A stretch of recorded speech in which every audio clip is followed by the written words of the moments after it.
And they are both spotlighted, and we are good to go. Back to you, Debbie Jo. Thank you so much. We will have 1 minute of silence between each speaker. And if you could spotlight Fred instead of Shannon, please, Tom. And we will have 1 minute of silence before the first speech. Timer, please give us the red background or the red light at the end of 1 minute.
Time. Thank you. Melanie, please unmute yourself. Can you hear me? Yes, I can. Ladies and gentlemen, our first speaker, Melanie Chong. Melanie Chong, first speaker. Fellow Toastmasters and contest Toastmaster. Today, Shannon gave us a speech about learning the rules. It was an entertaining and informative speech about his life. I really loved the fact that he told us a story, well, actually a number of stories, starting with his childhood about the online Dungeons and Dragons, moving on to his studies in the military, then going on to his business on the gambling, and then how he incorporated the community and their health. He had a wonderful way of presenting those stories with pops of information on his little insights, which really brought us in. I also loved the fact that although Shannon didn't have a lot of movement, he actually used his eyebrow to speak. So did you see the bit where he lifted his eyebrow on one of the key points? I can't even do the one eyebrow thing, but it really made me want to look at him and see, when's he going to talk to me again with that movement? What I found though is his eye contact. I have a feeling he was reading something on the side, because even though he looked at us, every now and again I could see him looking at something on the side. And I was wondering if he actually memorized some key points. Maybe he just had a note on the stories. Instead of trying to be perfect, it might actually bring a little bit more emotion to his speech, because at one point he mentioned the disparagement, but I didn't feel the emotion. I heard it, but I think if he actually felt it, we would have felt it too, because I felt disparaged in environments, and I know that I would have connected a little bit deeper if I could feel it. I really thought his voice was clear, and it was very clear what he was telling us.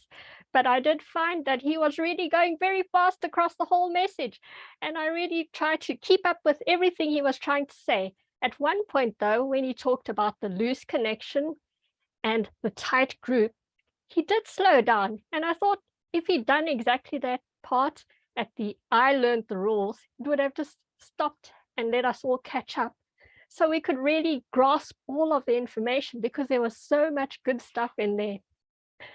So finally, the best part about his speech was all of the pops of language, the alliteration with the Dungeons and Dragons, the depending on dice, the defeat, detect, and especially the doodads. I mean, who doesn't know that language, doodads? And the repetition with the I learned the rules, and the hyperbole of the tons of mistakes. So overall, I really enjoyed Shannon's story of his life. Wonderful use of his eyebrows for movement, for his facial expressions, wonderful stories across his entire life which had little points of information as well.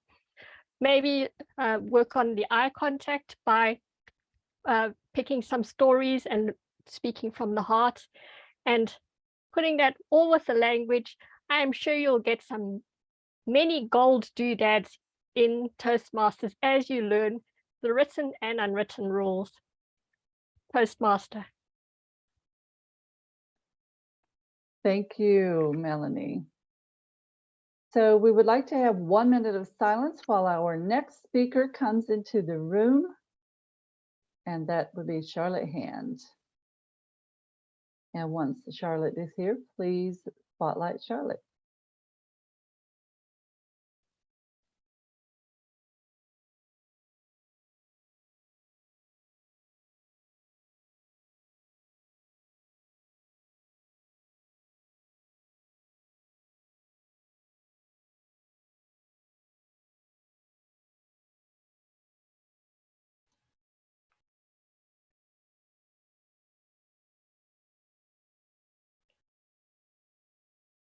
Good evening, fellow Toastmasters. Most welcome guests. One minute, please, Charlotte. One moment. My apologies. Just a moment.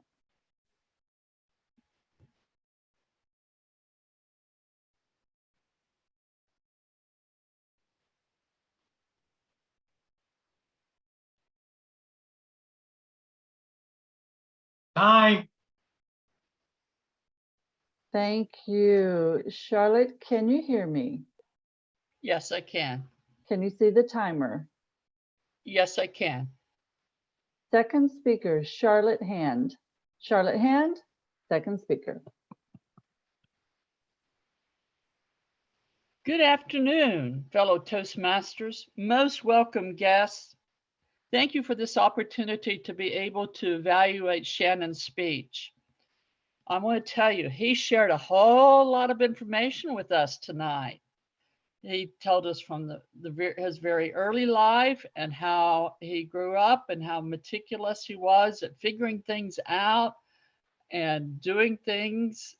He went from a sheltered childhood to a much more challenging world as he got older. His speech was very well organized. It was in chronological fashion from early childhood to being in the military to being in business in the later years. He shared with us his challenges, and he was very humble about that. And I thought that was a very good information that he shared with us. But one thing I would have liked to seen some more of was some individual stories, not just about what happened and how he overcame difficulties, but some little vignettes of things and doing some things to pull in the audience more, like asking some questions and then answering them himself. And he could have added some humor in there, and some voice variety would have been better. I felt like he may have been reading a little bit. And I don't know how accomplished a speaker he is, but if he's speaking for an advanced club, I would assume he's got quite a bit of experience here. If not, I apologize, Shannon. But I thought the speech was very good. It was very interesting. He gave us a lot of information about his life and how he overcome these difficulties. And he had very many difficulties he had to overcome. Lots of changes in his life. And I'm proud of him and I applaud him for all that he's done. And I think he's done a very good speech tonight. I would just like to see a little bit more voice variety and bringing in some personal experiences that the audience could relate to. Thank you very much, Madam Toastmaster. Thank you. Can we please have 1 minute of silence while the next speaker, William Macombi, comes into the room? 1 minute of silence, and timer, please give us the red light at 1 minute.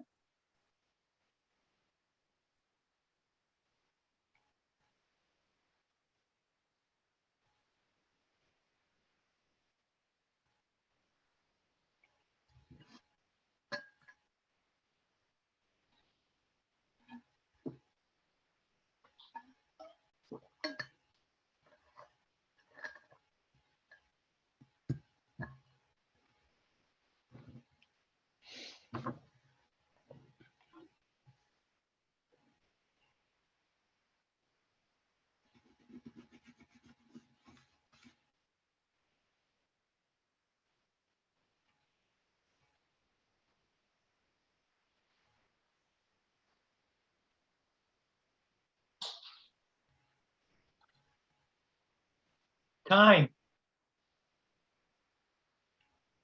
Do we have William in the room?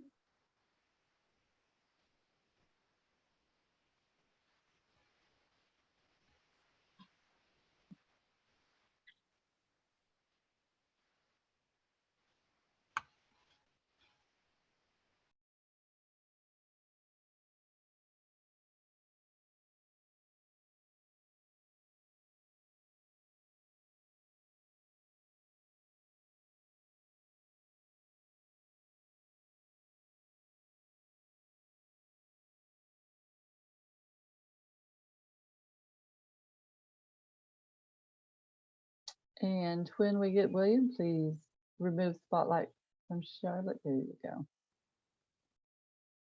And spotlight William.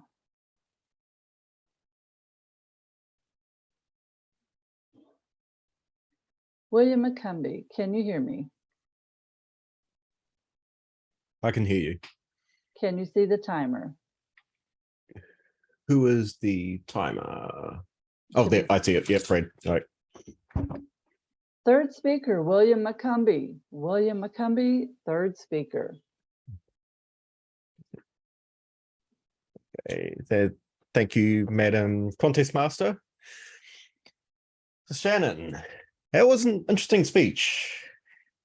And one that was something that could apply to everyone in a way, because ever since we were kids, we were taught rules and why we had, or not necessarily why we had to follow them, but just the fact that we had to follow them. And if we didn't follow them, there would be consequences. And your speech opened with an introduction about playing Dungeons and Dragons and being a dungeon master. And then you moved on to a few other areas of where you could follow the rules. As I said, when I was a kid, I was subject to a lot of rules. And when you question those rules, you get into trouble. So this speech, I think, has quite a good amount of potential in it to actually use as an international speech. The stuff you're easy to understand, which is very good. And I noticed you used a little bit of body language, but I think this is something that we can also build upon. And same goes for vocal variety. I think this speech has a lot of areas where we can actually improve it with some vocal variety. For example, what you could do is you spoke fairly fast, and I think we could slow down a bit and add in a few pauses just so that the audience has a bit more time to think and realize this is what we're talking about and how it can relate to them. And let's see what else I would also add that something else that I would consider doing is maybe we can adjust the layout of the speech so that it seems like we're jumping a little bit from different topics. First, so you open by talking about being a dungeon master and D&D, and you talk about the military school and jumped on. So what I'm wondering if we could do is perhaps we could shorten the intro, because I understand that D&D is probably something that really is near and dear to you, but not everyone in this group understands D&D. Like me, I know about D&D. I know of people who play D&D, but I've never played D&D myself. So that might just disconnect some of the audience. So perhaps you could change it. So you could talk about something simpler to start with, like being a kid. And you could talk about being in school, or maybe something that your parents enforced on you. And then that way you can move in. Then you could bring in the D&D later in the speech and also tell the audience a bit more about what D&D is. So the layperson who's never heard of D&D has at least some idea of what's going on. You don't have to go into too much detail. So I think if we apply some of these adjustments to speech, we have foundations for a very good international speech. Thank you. Thank you, William. And please bring our fourth speaker, Francine Jolene, into the room and highlight her. And let's please have 1 minute of silence for the judges to mark their ballots.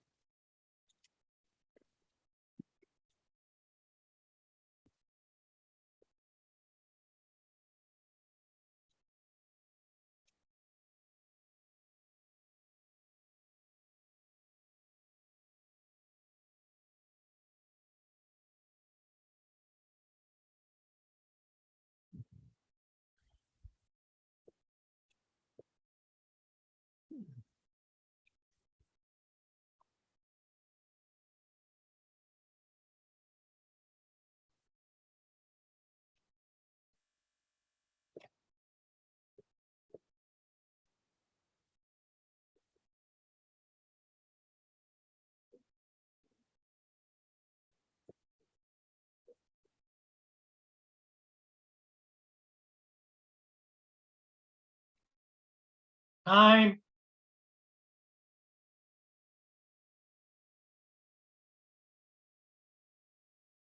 Francine Jolene, can you hear me? I can. Can you see the timer? I can. Fourth speaker, Francine Jolene. Francine Jolene, fourth speaker. Shannon, you learned a lot of rules. From Dungeons and Dragons to the military to the restaurant business. You told us all about all the rules that you learned.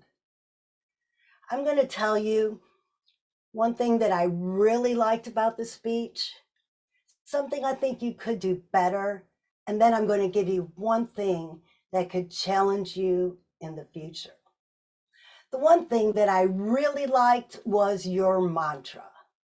Throughout your speech, I felt it was the connecting factor between all your stories, and it kept the audience on track with the purpose of your speech. Something that I think you could work on. You gave us a hurricane of words. You just talked so fast and everything you said, and you gave us all the rules, one after another. Dungeons and Dragons and the military and shining shoes, and I felt like I wanted you to take a breath. That hurricane of words became hard to understand. If you had given us an idea and took a breath, we would have been able to assimilate the information a little better. And then something to challenge you in the future. You missed a lot of opportunities for nonverbal communication. I suggest in the future, stand up when you speak. It changes your energy and it gives you more area for the nonverbal. When you were talking about Dungeons and Dragons and all of the weapons that you had to learn about, it would have been fun. You took the hammer and you wielded the hammer. It would have given the audience something to connect with, to see as well as hear. I really liked the mantras. They connected your stories. I felt like you could have slowed down from the hurricane of words and taken a breath and given us pause to assimilate your information. And to challenge you in the future, I suggest you stand up to give yourself an opportunity to use more verbal, because I would love to see you using all of those weapons. Overall, great speech, and I can't wait to hear it again to see if you used any of my suggestions. Thank you. Thank you. At this time, we will observe 1 minute of silence while you think about who you're going to vote for, and then the poll will be launched. Actually, if you would, do we need the, yes, I'm sorry, we do need the 1 minute of silence, and I'll be quiet.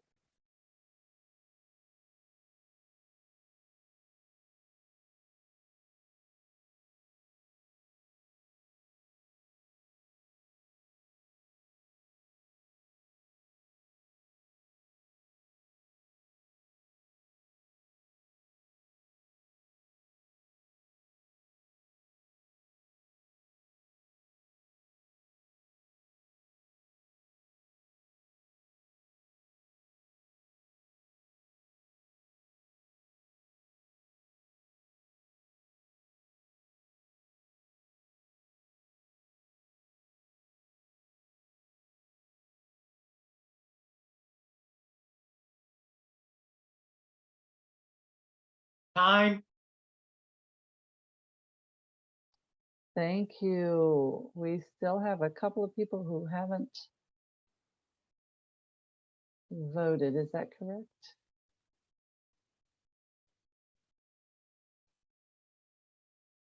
Wait 1 more minute for all the votes to come in.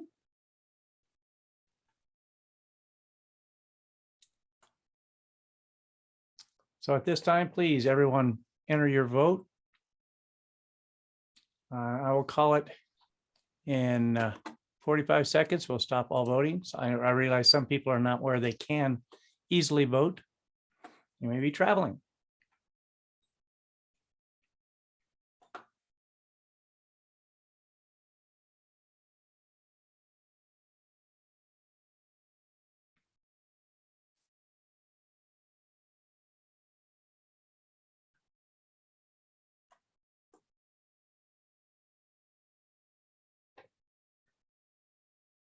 Another 20 seconds and we'll stop the poll.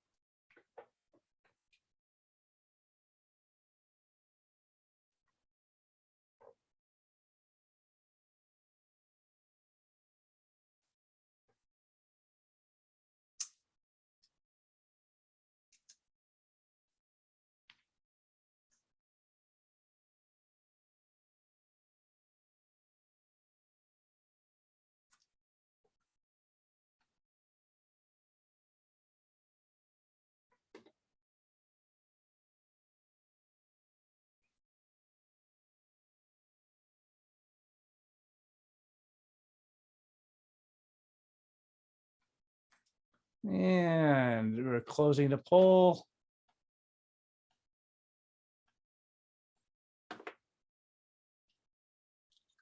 All right.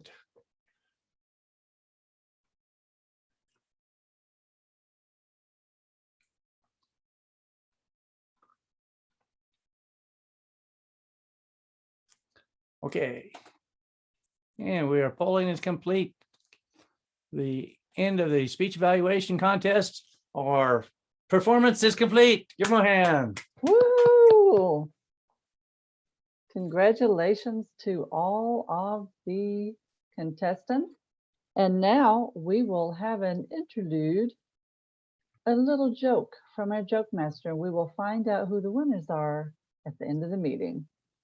For now, Stephanie Bonnie Byrne, are you ready to present us with a joke? I am ready. Can you hear me okay? Yes. Good. Okay. Two young boys, Johnny and Jimmy, were attending a wedding and viewing the entire ceremony with great interest. Afterwards, Johnny asked Jimmy, "Just how many wives can a man have?" Jimmy thought, then replied smartly, 16. Huh? Jimmy said, "How can that be?" He said, "Easy. 4 better, 4 worse, 4 richer, 4 poorer." For God's sake. I'm sorry. I got to play with Stephanie. She's good. Thank you so